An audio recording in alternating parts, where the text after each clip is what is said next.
Welcome back to another episode of Rambling Through Everyday Life with Fran and Angela. It's me, Fran, and I am one of the co-hosts for this podcast. All right, have you guys been listening to the last several weeks? Let's go back. Let's remember, it's been so rich. We have talked with Rachel Mitchell about our physical selves. We've talked to Ashley Bausch. Remember that episode last week? The importance of, 100 things. But yes, how to love and listen well, how to be present with people, how to engage and grow our mind in relationships. And then this week, y'all get ready. You're going to want to listen to this one in slow speed. Did you know that you could do that? That you could slow the speed down? This is one you're going to want to do it because our guest, Mallory Lamm, she is a licensed clinical social worker. She is going to give us, 1,000 nuggets about our mental health. And you're going to want to take notes, slow the speed down, or listen a second time. It's just that rich.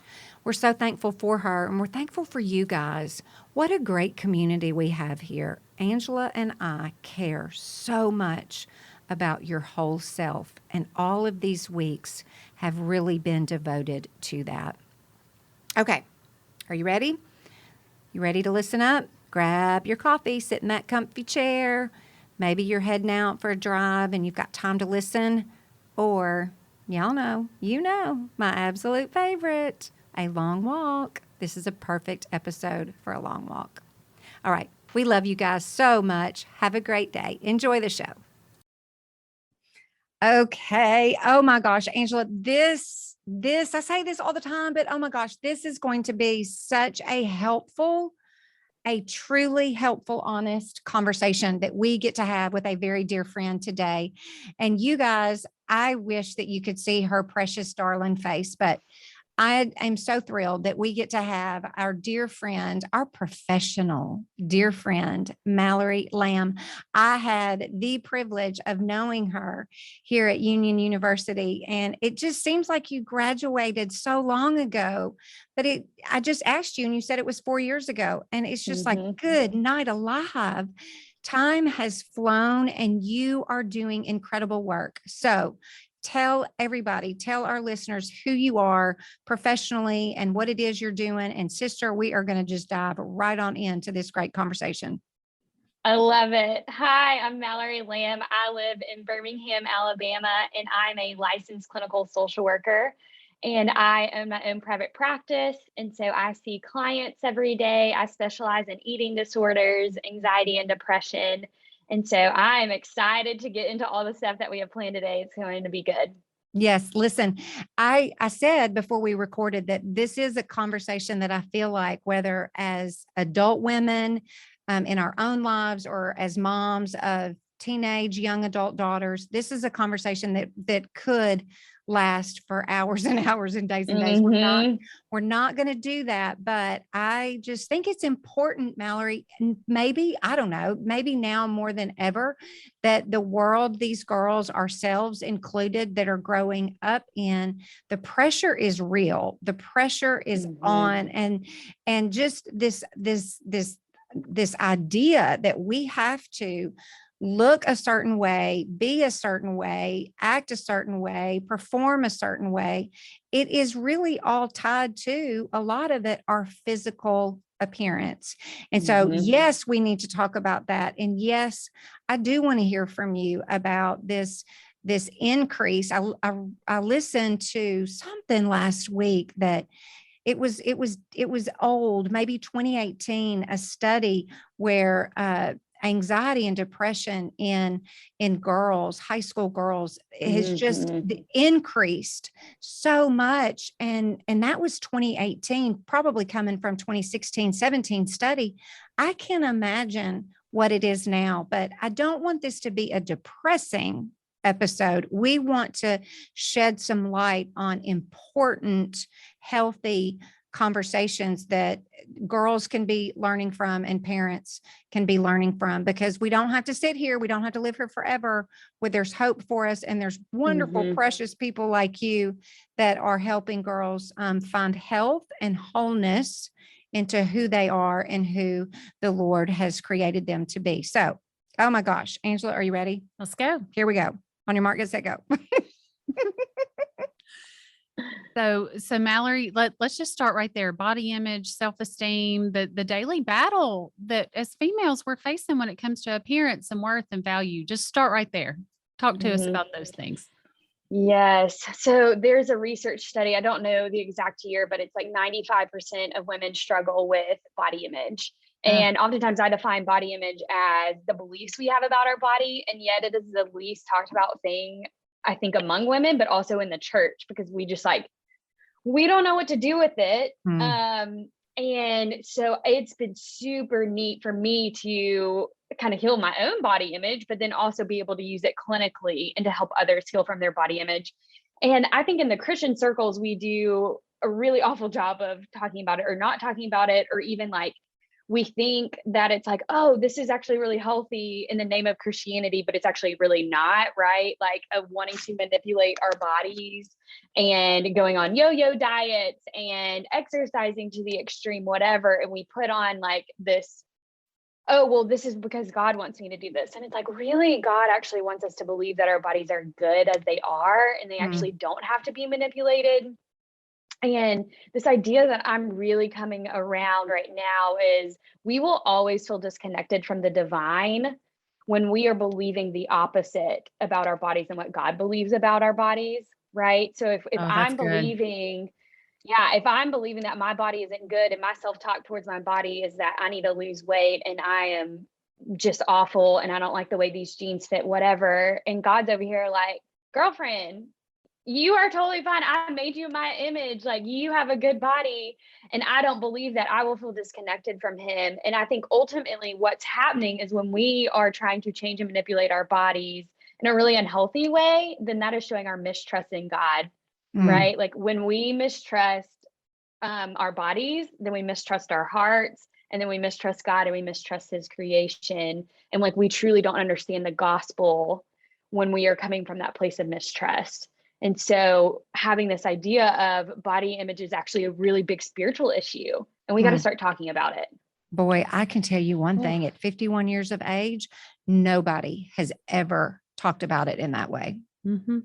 So what do we ask ourselves? How do we, what's the checkpoint? How do we know if this is an issue for us? And then what do we do if it is? hmm Yeah, it's a good question. I always think about what are the thoughts that I have about my body?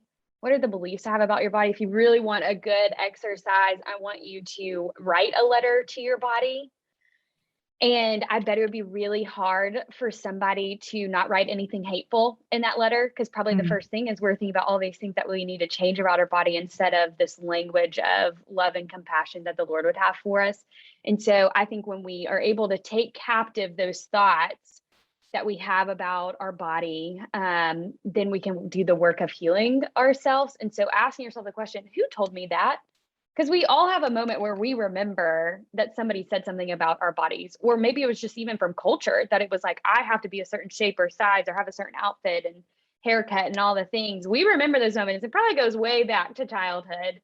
So if we're able to identify those moments, then we get to move forward and doing that work with like telling other people, like telling your friends in your community. That's why community is so important, or doing your own therapeutic work.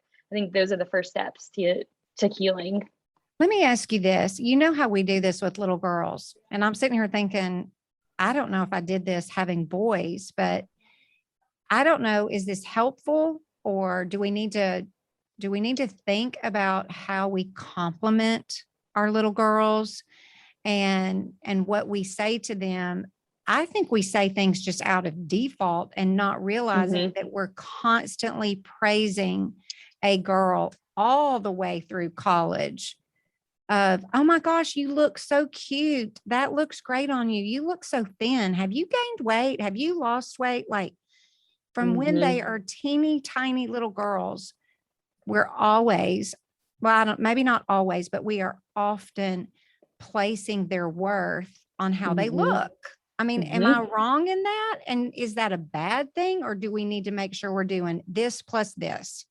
hmm Oh, that's a great point. I think oftentimes we aren't meaning to be hurtful by it, right? When we're like, "Oh, you look so good, you look so cute," and I think it's more of the comments when it's talking about like, oh, you've lost all this weight. How did you do it? Right. Because then I think that's just implying, oh, I value you when you're in a smaller body. Oh, wow. Yeah. Instead of being like, oh, I value you at whatever body size you're at, because you're more than a body. And so I wonder if the compliments could be like, you look so strong. You look so happy. What's making you happy right now? Yeah. Or of like, oh, that outfit is so cute, instead of it's flattering, right? Yeah. Because it might be flattering. That's great. That might be true. But also, is that then implying that they need to wear a certain, type outfit or haircut or whatever? And so I do think compliments can play a really big part. And so our language is so important of how we speak to one another.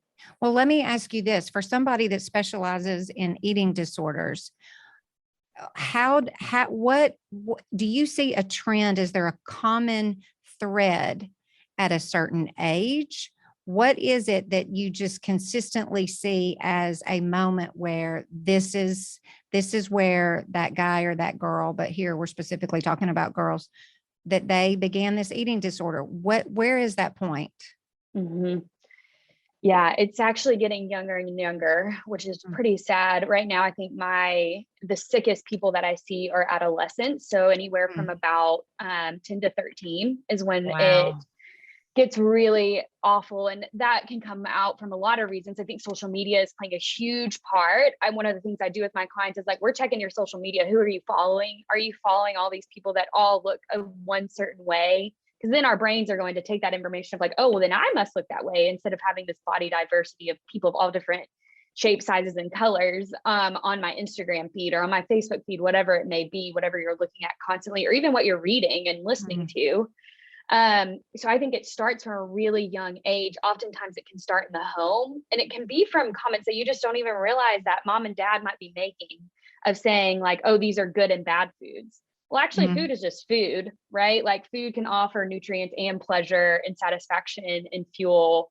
There actually really aren't bad or good foods, because when we create something that's good or bad, that then is creating shame. And we don't realize that we're doing that when we're saying, oh, this is good for me, this is not.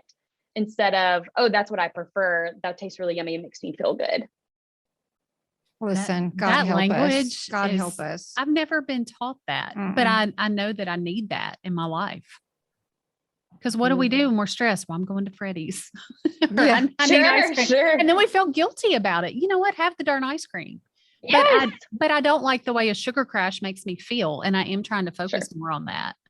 That's so good.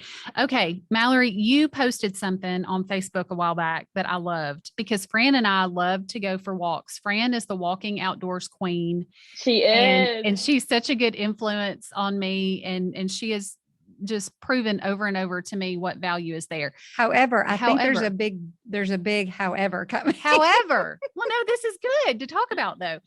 You posted about how exercise isn't therapy and why we need both. And that caught my attention, because Fran and I love Christian counseling. I love my counselor. Yes. I love the things I've learned. Fran and I benefit from each other's counselors. we love counseling. So I want you first to talk about why exercise isn't therapy and why we need both. And then I want to talk a little bit more about counseling and what that is. Sure.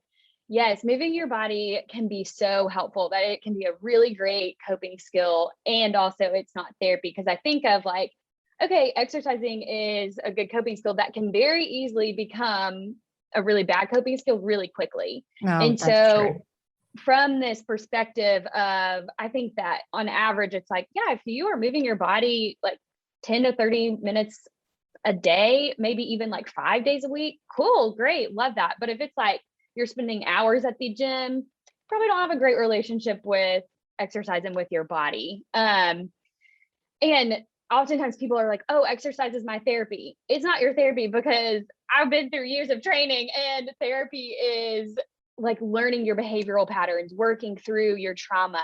It is processing through the emotional parts of things that just exercise just can't give you. I mean, I think exercise can offer a release of serotonin where it makes you feel better. It's so true. Moving your body can feel better. And also when we ignore our body's signals to be able to rest, then that's another way that we're mistrusting God, because God gave us those body signals to know when our body is like, enough is enough. I need to go lay down on the couch and watch TV, and that's totally great and good. but we're ultimately mistrusting God when we ignore the signals our body's giving us. And so that relates to exercise as well. Well, I mean, good grief. My favorite thing in all the world is to go for a good long walk, and it clears my mind and opens up my brain, and I'm able to think better and do Yes. all these wonderful things. But the reality is 2 hours later or the next day or whenever, all those things that I have not dealt with, well, guess what? They're still there. Yes. So Yes. exercise is not therapy. It is just a way for me to take care of myself. And that's it. Yes, That's right. absolutely. Okay, Mallory, tell us, do you have to be in crisis to go to therapy? Who needs therapy? Why do we need therapy? What do we get out of therapy? Everyone needs therapy. Yes. Amen. Amen. I'm obviously such a huge advocate for it. I don't think that there's any one person who wouldn't benefit from therapy.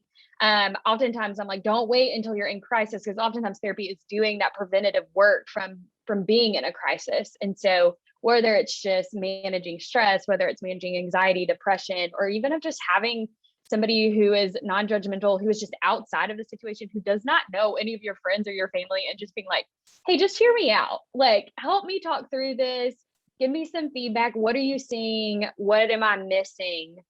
I think is the gold and the magic of therapy, of having somebody come alongside you and just say, hey, I'm not shaming you. I'm not judging you. I'm just here to come alongside you and support you. And I oftentimes just think of it as this healing journey. And even as a therapist, I'm like, I know I don't have all the answers. My client is the expert on their life. I'm not. I just get to come alongside them. And that is a beautiful gift. And so therapy can help anyone. Everyone should go. Yes, I agree. I mean, listen, we are the biggest fans in all the world.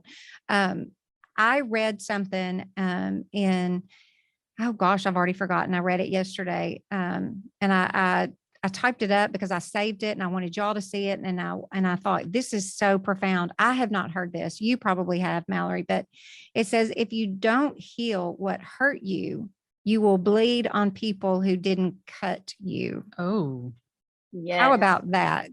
mm, I'm going Yes. to read that Oh. again. I'm going to read it again. If you don't heal what hurt you, you will bleed on people who didn't cut you. wow. Mhm. And that's exactly why we all need to be in therapy, I believe. Even if it's not just on a regular basis, but you know yourself well enough to know, okay, I've got to dip back in and get some help. And because I know that, therapy is expensive. I think that there are plenty of people that are moving out of that place where therapy has a stigma. I think people are way more open to it now than they've ever been, but still it's scary. It's scary to open up your life and how you feel about your life, past, present, and future. Is just scary. But I think we're moving along as a society, and I'm so thankful for that. And just thankful for people like you. Good grief. I bet you are busy. Are you busy?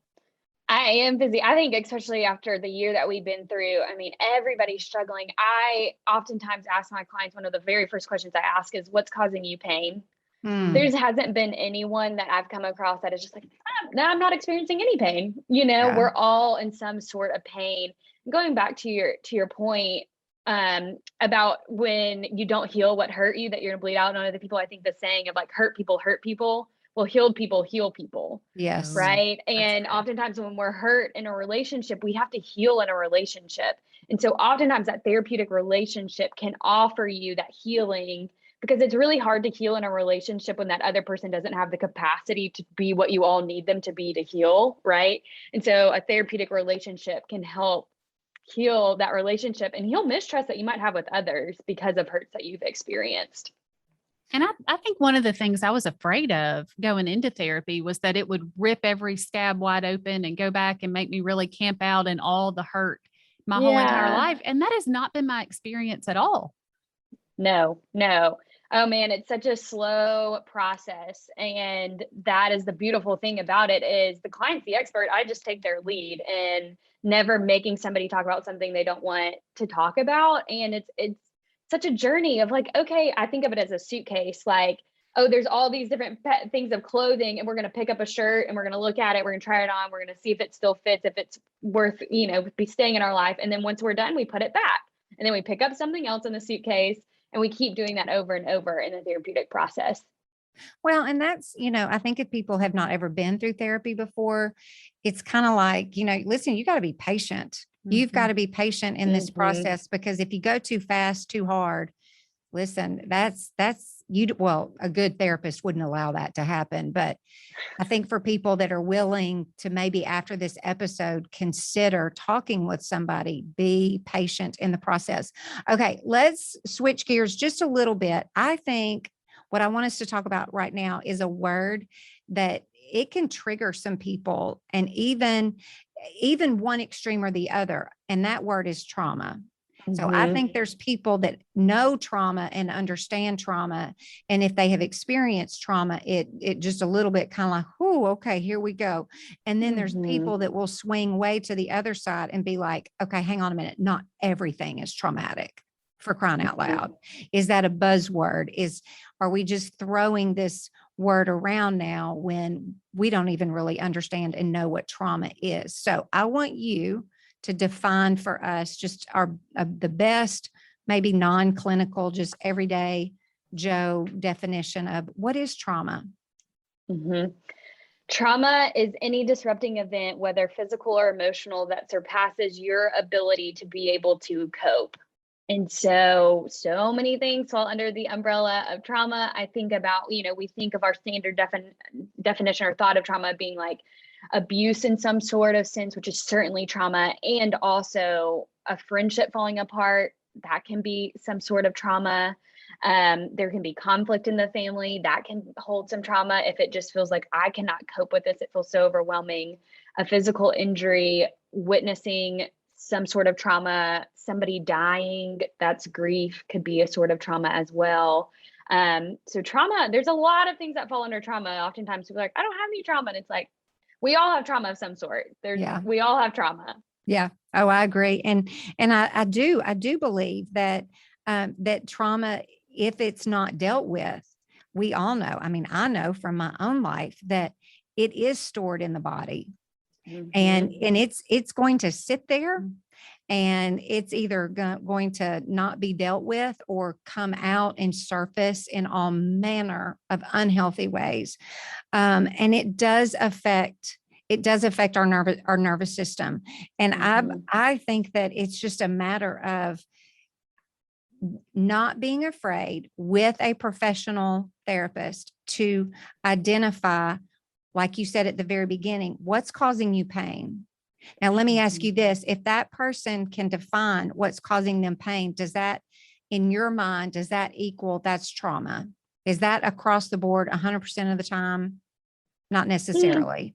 I think you can feel pain and it not be trauma. Yeah. Okay. So there are going to be people that maybe just honestly can't come up with a traumatic event over the last few years of their life. Now, it's probably in there. If they've lived long enough, like I have, they're going to have it. What happens if we don't deal with this trauma? Because trauma is a strong word. It's not a light, easy word that you just kind of, you say it and you just kind of coast over it and move on. I mean, it's a big word. What happens to us if we do not deal with our trauma? Well, undealt with pain will always come out sideways. And so oftentimes when I see, some unhealthy behaviors, I'm like, okay, what trauma is that pointing to? Right. And so oftentimes if we don't deal with the trauma, a lot of unhealthy coping skills are going to come out, whether that's excessive drinking, it's pornography, it's just numbing yourself out and constantly just watching so much TV, it's binging food, it's restricting food, is all just pointing back to, hey, I'm not okay. And it's probably coming out of a place of trauma, but also trauma being stored in the body. Oftentimes stress and anxiety and depression are products of trauma being stored in the body.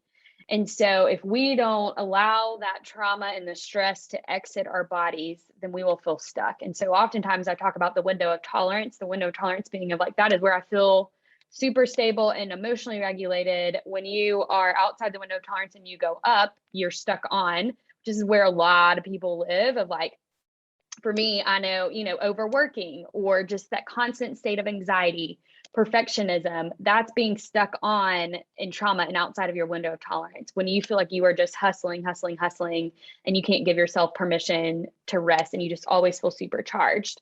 But then there's also the flip side where you're stuck off, and that is the more depressive state where you are like, I cannot get up out of my bed. I'm just constantly always sad. I'm always down on myself. I just don't know if I can live anymore. That is stuck off. And so that's typically what happens when trauma is not dealt with, is you will either live in the stuck on or the stuck off until you can get back into your window of tolerance. Okay. So if I know for me that I am going to live in a stuck on, and I know internally, okay, I see what's going on here. I know what's happening. What do I do next? Yes, I think that is often the therapeutic work of being like, okay, when I am really hustling and I'm striving and I'm overworking, what is actually going on emotionally? Because let me tell you something, Mallory, I avoid. Yes. I'm going to avoid it. I think now that I'm just sitting here thinking about it and listening to you, that hustling, that moving, that going and doing or not doing, it's just an avoidance. I do not want to deal with whatever it is I need to deal with. I'm not going to do it.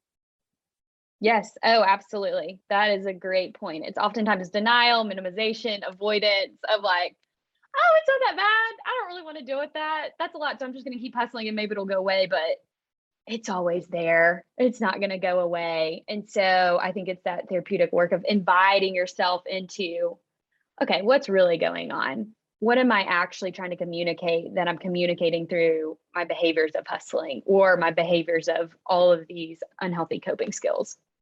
Do you have like a checklist of questions we can ask ourselves or when we feel that coming on, when we know that's where we are, is there anything that we can do to take good care of ourselves in that moment? Yes. I oftentimes think about what is the true narrative of what's actually going on, what is working well, and what is not working at all. And then I think, okay, I need to get some people around me, whether it's community, whether that's a church group, whether it's friends, whether it's your therapist, whoever it might be, of kind of like this check engine light of like, okay, I got to check something out. Something is not working and I need to address it. And so oftentimes my biggest coping skill is this self-care menu that I kind of just created for myself, but now I use it for my clients because oftentimes when we are outside our window of tolerance, I call it turtle brain. I don't know why I call it that, but it's just a funny name. But it's like you cannot think straight when you are in just like this, you are just emotionally dysregulated. You can't think straight. And so I have on my phone a menu of self-care activities that I know help me. Not what helps somebody else, but what helps me. And so for me, I need to go get a medicine balm tea from Starbucks is what's on my list because I don't know why, but that brings me a lot of comfort. I need to get it under my weighted blanket. I need to make sure I'm not isolating myself. I need to go on a walk. Maybe that means I need to not, maybe I need to go like window shopping or something. So I'm just like not by myself, right? And I can just have this space to clear my thoughts. So I write down coping skills that work for me. And then I have on there, who are my safe people? Who are the people that I can invite into this of whatever's going on? And I can trust them with my story. I can trust them with what's going on. And I tell those people, I have people in my life that can repeat that self-care menu back to me. And they will say, okay, Mallory, have you done X, Y, and Z? And I'm like, okay, got it. Or they're like, hey, have you talked to God about it? And I'm like, gotcha. Good point. I'm going to go do that now. I think those things can be so helpful. And even writing yourself a note when you are in a good place, to be able to write yourself a note of what you need to hear when you are in the dumps of like, hey, this is not going to take you down. You are strong. You are resilient. You can move through this. I have that on my phone because I know I forget all the time. So I need reminders. That's so good. Okay. You mentioned in that the importance of people and community and the safe people that know your story and can ask the good questions and to remind you of those things that you mentioned. But at the same time, everybody needs boundaries, right?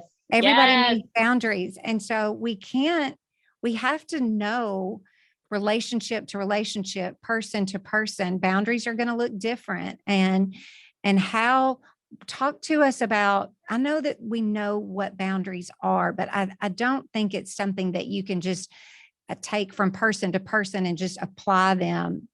Just this is what they are. Help us think through a little bit more strategically about why we need boundaries and the benefit. They are for good. They are for good. So talk to us a little bit about boundaries as we navigate the relationships and when we're in those hard seasons. Yes. Oftentimes I think boundaries get a bad rep because everybody thinks that it's so bad and it's so awful, but you're so right. Like boundaries are a way of preserving a relationship. And it's boundaries are actually this, hey, in order to stay in a relationship with you, this is kind of what I need to happen. These are my expectations. And it's just a really good form of communication. And so oftentimes I say we teach people how to treat us, right? Like, so oftentimes when I'm getting really frustrated with somebody because they keep doing something over and over, but I haven't communicated to them, hey, actually, that's not okay with me. I think we can set boundaries and it can actually be really kind, right? Of just saying, hey, I don't have the capacity for that right now, but thank you so much for asking. Or, hey, that's not okay with me right now. If you continue talking about this, I'm going to need to leave the conversation. Boundaries always have to be consistent. When we are, set a boundary one day, but then it's like the next day, it's like, no, it's fine. Nobody's going to follow your boundaries because you're being wishy-washy. And so boundaries take consistency. And then also boundaries have to have consequences of like, hey, if you don't follow my boundary, this is what happens. And that's not in a way of being mean, but of like, hey, I'm serious about this work of boundaries that everybody can't have access to me 24/7, right? Like I That think is it all good. goes, Say that again. yes, people cannot have access to you 24/7 because here's the thing I always say, people are always like, okay, well, God says to love others. And I'm like, that doesn't mean no boundaries. Actually, when God says, love yourself and love others and yourself, you have to also love yourself. So part of loving yourself is holding boundaries with people. And it's also loving them too, right? Because then if you are not setting boundaries, you're just creating resentment in your heart. And then that relationship is always going to be on tension if you don't have boundaries and expectations for each other. Listen, all the people pleasers just died right now. Yes. Yeah. There's this false belief that we have to be these martyrs. And, I think you posted something about over apologizing and how that's a trauma response. And what is that? And why do we do it? But let's just say this too, for just a second. I think as females, we do not need to be afraid to establish those boundaries and then to verbalize those boundaries. I mean, that is across the board in every literal context I can think of. Relationships of the opposite sex, your friends, your work people, your family, your friends, everybody. We don't need to be afraid to say all those things you already said, Mallory, but we just need to use our voices and be okay with setting the boundaries, not just setting them in our head, but like open up your daggum mouth and and talk about it. Okay, let's go back to that apologizing thing. That's good. Well, and just to build real quick on what you said, it's not being mean if I put a boundary and can't let somebody have access to me. And it's taken me 40 something years to learn that. So, okay. Apologizing. Go ahead though. Were you going to say something? Yes. Well, to over apologizing is 100% a trauma response. Oftentimes, even if you're a people pleaser, there's probably some sort of trauma in there. Because oftentimes we are apologizing because we think we've just carried so much shame and we think that we've done something wrong and we don't like sitting in that shame. So then we apologize as this way of trying to make ourselves feel better. Right. And so that's oftentimes why we over apologize, is like, somebody's upset with me, I have to apologize to them. And it's like, what would that be like to kind of sit in that? Yeah, sometimes people might be upset with you and that's okay. That's actually, not everybody is going to like you all the time. There's going to sometimes be moments when we're just not in agreement with each other, and that's okay. And so oftentimes I think there's the other side of it where it's like pride, right? Where we're like, I don't apologize for anything that I say. And that then is pointing to that we don't understand the gospel if we are not willing to apologize. And so I think it's finding that balance of like, yeah, did I really do something wrong here? And if I did do something wrong, I'm willing to apologize. And then, I really didn't do something wrong, I actually don't have to apologize because I'm covered by the grace of Jesus. Oh, that's good.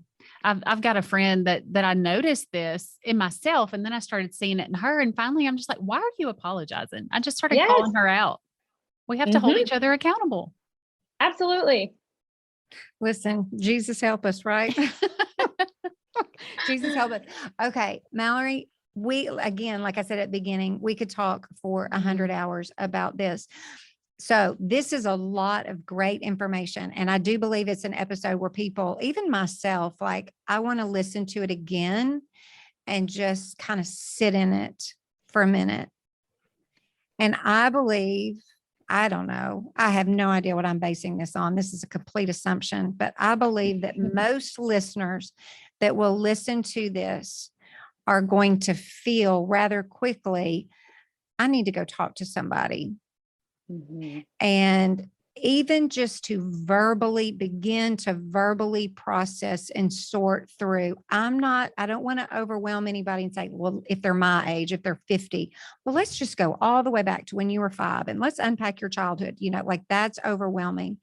But how can you encourage people? Let's just okay, slow the thing down. How can you just basically, practically encourage people? Go find yourself a therapist because of this. What is this? Yes. Yes. One, I want to say to anyone who's thinking about counseling, how brave of you to think about reaching out to somebody and inviting them into your life and into your story. That's a huge thing. And that is a scary place to be.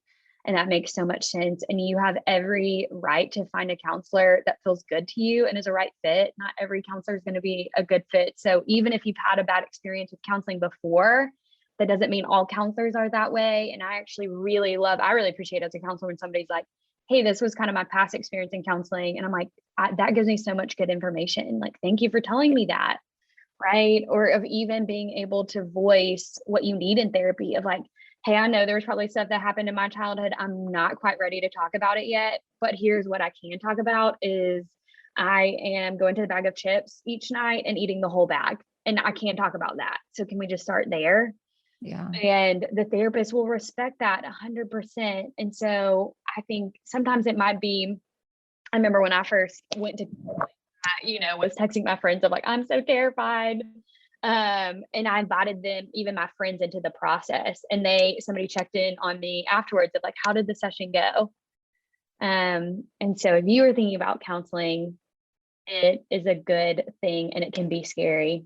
Yeah. Okay. Listen, I don't know how you do your job because you are taking on a lot of people's lives. I mean, honestly, you are taking on a lot of people's lives. So kudos to you. God bless you. We just think the world of you and appreciate the work that you do so much. So as we conclude, as we wrap this thing up, Mallory Lamm, here's the deal, sister. I hope and pray that you are growing and that you are being poured into in some form or fashion. So tell us, it's important to us that we ask people, mainly just out of, I want our listeners to ask themselves this question. And so tell us how you are growing. How are you staying healthy? How are you growing in your relationship with the Lord? Because again, you are giving so much of yourself to others. And then part 2, who is helping you get there? Miss Therapist. Yes. One, I've had to really learn work boundaries because now that I own my own practice, I'm a one-man show. And so the best thing I ever did for myself was delete my email off of my phone, my work email. Yes. So somebody needs to hear that. Somebody go delete your work email off the phone. Wow. If it is an emergency, they will call you. If it's, your work or whatever, you just can't be available 24/7 for everyone. And people will always adjust to your boundaries, especially when it comes to work boundaries. So that might be for someone. I've had to really learn that. So I don't check my email over the weekend. Clients can always email me, but that's one way that I'm trying to preserve myself. But more so, I'm in this really sweet season with we have what's called home group at my church. It's our community group, our small group, and I've been with them for 4 years now, which feels so wild. So we're in this really sweet time period where they see me through a whole lot, I've seen them through a whole lot. And we just started doing this thing where it's kind of like confessional, but we we confess to one another. And I think that's one of the things in the church where we talk about, right, from the pulpit of like confess your sins to one another, but like we don't actually do it. But it is truly what's saving my life right now in terms, I mean, it doesn't feel great always, like having that accountability, but to have people who know what's going on truly of the sins that are going on in my life, the unhelpful thoughts I'm having, whatever, and to have people checking in on me about it throughout the week of like, hey, I'm praying for you, or like, hey, I saw this verse. And I wanted to send it to you because I know it's relating to your issue of like inviting them into those dark places. Like I'm such a big believer that every darkness can be undone by the light. And so that means I also have to invite the light in, right? Even when it doesn't feel good. So I think that's how I'm growing right now in my relationship with the Lord and with others. I'm so proud of you. I'm so proud of you. Oh, thank you. And let me tell you, it's been life-saving work, truly. It's like I know it's not therapy, but for the therapist, that's very healthy and helpful for you. Yes. And hey, listen, I'm a therapist and I still go to my own therapy. Good for you. I still think it's so important. And yeah, I sometimes think that therapists make the best clients and the worst clients, but that's another podcast for another time.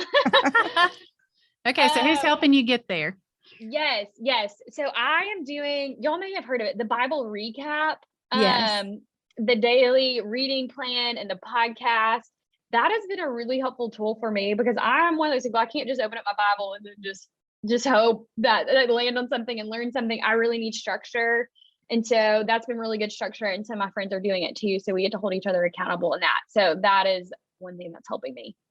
Are you reading anything right now, or do you have any book recommendations for those of us that are interested in learning more? Yes. I just finished the book Breaking Free from Body Shame by Jess Connolly.